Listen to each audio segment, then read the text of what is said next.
To the class of 2018, the faculty, the parents, the grandparents, fellow honorees, and the paid laughers I have scattered throughout the audience. It is an honor to join you this morning for this special occasion.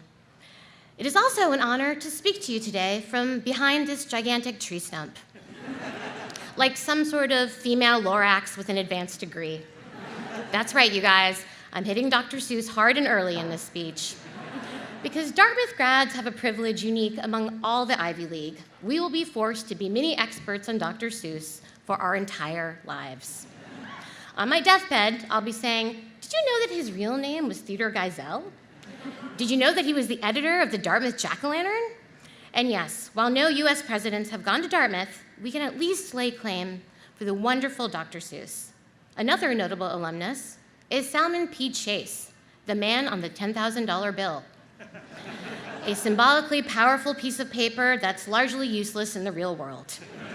Like a degree in playwriting, which I received from this very institution. Thank you for paying for that, Mom and Dad. It's a thrill to be back here in New Hampshire, the Granite State, known for two things: the place where you can legally not wear your seatbelt, and Adam Sandler's birthplace. New Hampshire has one of the best mottos of any state: live free or die. For outsiders, it sounds like an exciting declaration of freedom. But when you're here in January, die actually sounds like a pretty good option. I remember the days when it was so cold, your sneeze would become an ice sculpture before it hit the ground. In Los Angeles, where I live now, if I sneeze, I just call my doctor and have my blood replaced with that of a teenage track star. That's normal there. I'm mostly track star right now. Before I get any further, I should actually probably clarify who I am for the parents and grandparents in the audience who are thinking to themselves, who is this loud Indian woman? Is that the girl from Quantico? She looked so much worse in person. No, I'm not Priyanka Chopra, not even Padma Lakshmi. I'm the other Indian woman we have allowed to be on television, Mindy Kaling. Thank you. You may remember me from my role on The Office as Kelly Kapoor, who internet commenters said was, quote, shrill. And, quote, took up valuable time that could have gone to Steve Carell. I then created and starred in my own TV show, The Mindy Project. Thank you very much. It was an uphill battle to get that show on the air, but it was worth it, because it enabled me to become Dartmouth's most successful female minority show creator who has spoken at commencement. Oh wait, no. Shonda Rhimes went here. Yep, and she's created like 10 more shows than me, so great. No, cool, Shonda. Friggin' role model, good for you. But today is not about famous alumni, no. It is about the men and women who have toiled in obscurity for years so that they might better our country. I speak, of course, of the 51% of Dartmouth grads who will go into finance. Highest in the Ivy League. Look left, look right. All three of you will be spending at least 10 years in a white-collar prison. I know that going into the real world sounds scary, but it's exciting too. Finally, you'll be in control of your own lives. No longer will there be an irrational board of trustees telling you you can't have hard liquor on campus. For the ridiculous reason that they don't want you to die. Come tomorrow, no one can stop you from filling your apartment with $4.99 handles of Uncle Satan's unfiltered potato vodka. Go crazy. It's a real moment of reflection for me to be standing here speaking to all of you now, because it makes me hearken back to my own time at my Dartmouth graduation. Madeleine Albright was my commencement speaker. And while I don't remember any specific quote she said, or even a general gist of what she was talking about, I do remember thinking, I wonder what it'll be like to have my own cell phone. How things have changed.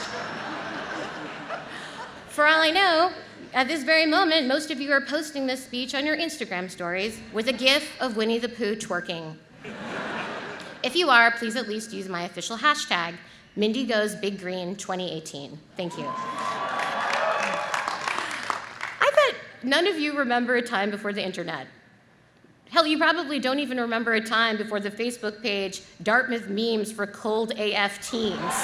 Yeah, I know about that. It made me feel like a real creep researching it. Hello, I'm a 38-year-old woman who wants to join your teen Facebook group. It's for research, I swear. Meanwhile, when I was in college, we didn't even have Google. If you wanted to find out, say, how tall Ben Affleck was, you were out of luck. You just had to sit there, not knowing, and your entire day would be ruined. Or say I wanted to meet up with a friend. I couldn't just text her. I had to walk outside and hope I accidentally bumped into her. Or I blitzed her. Blitzmail.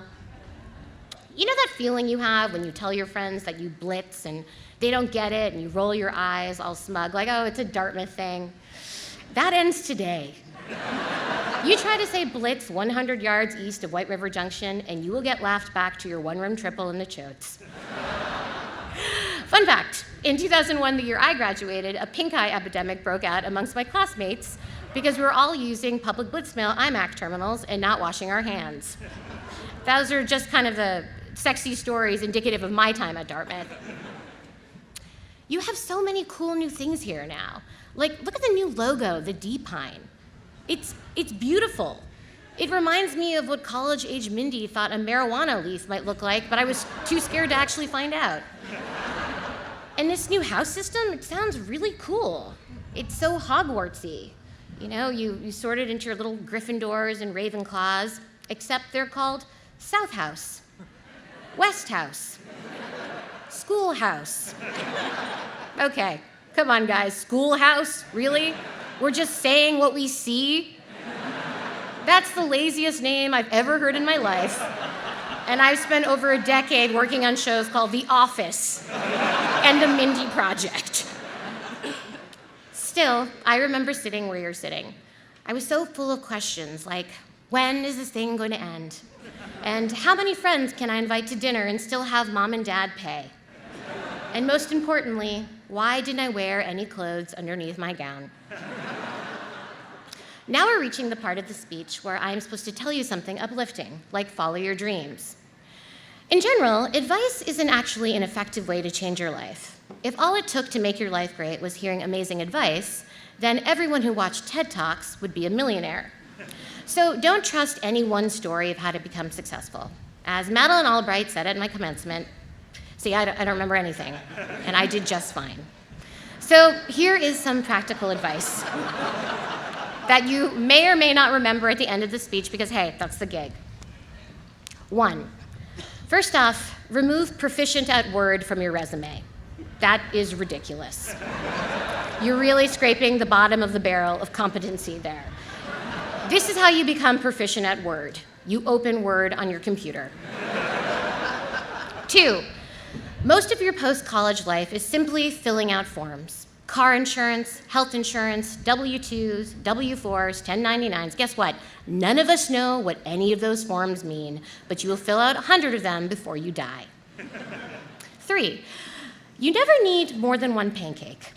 Trust me on this. Cartoons have trained us to want a giant stack of those bad boys, but order one first and then just see how you feel later.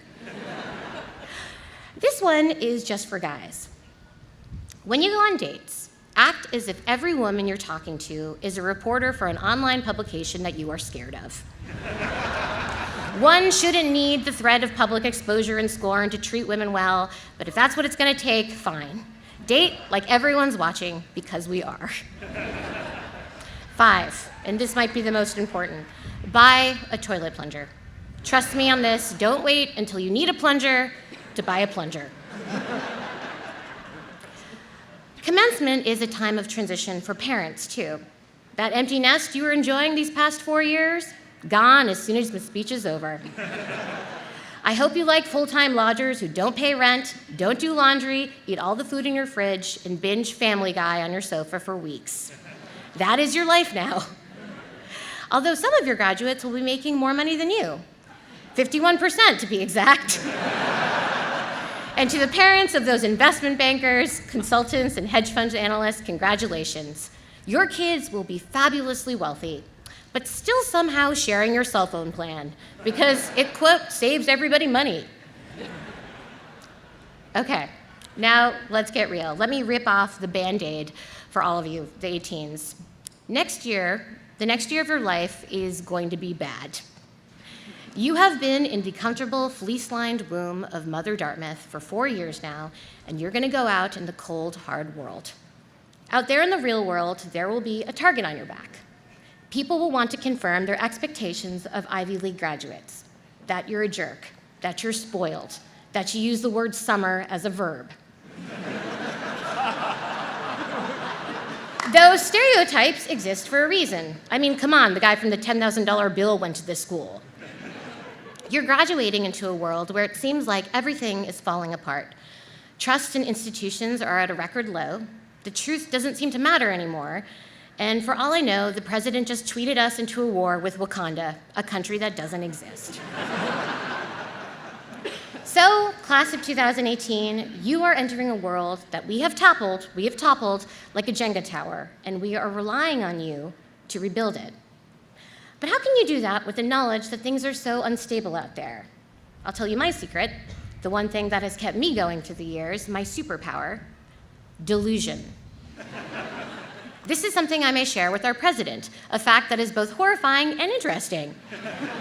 2 years in, I think we can pretty safely say that he's not getting carved onto Mount Rushmore, but damn if that is not a testament to how far you can get by just by believing that you are the smartest, most successful person in the world.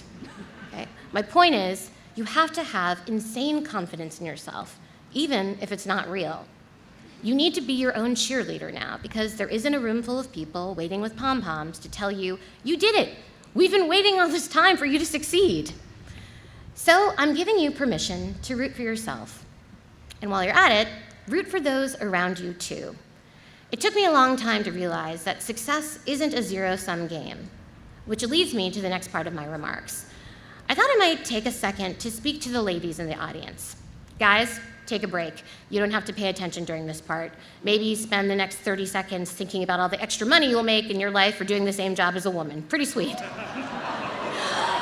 Hey girls, we need to do a better job of supporting each other. I know that I am guilty of it too. We live in a world where it seems like there's only room for one of us at the table. So when another woman shows up, we think, oh my God, she's gonna take the one woman spot. That was supposed to be mine. But that's just what certain people want us to do.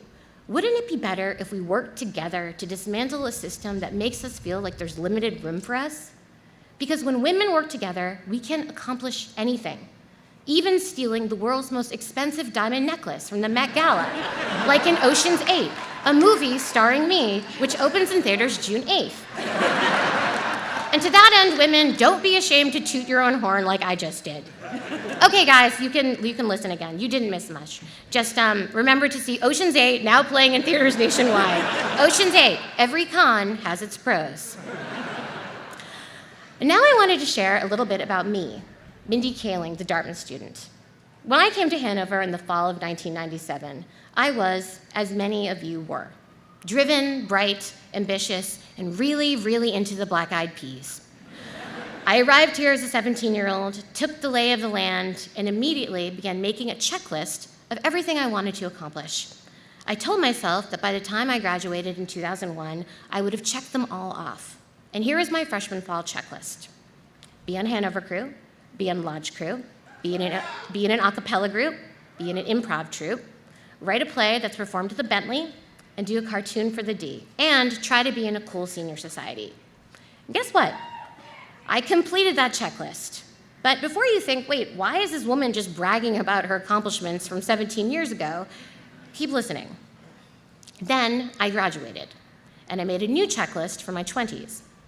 Get married by 27, have kids at 30, win an Oscar, be the star of my own TV show, host the MTV Music Awards. This was 2001, guys, it made more sense then.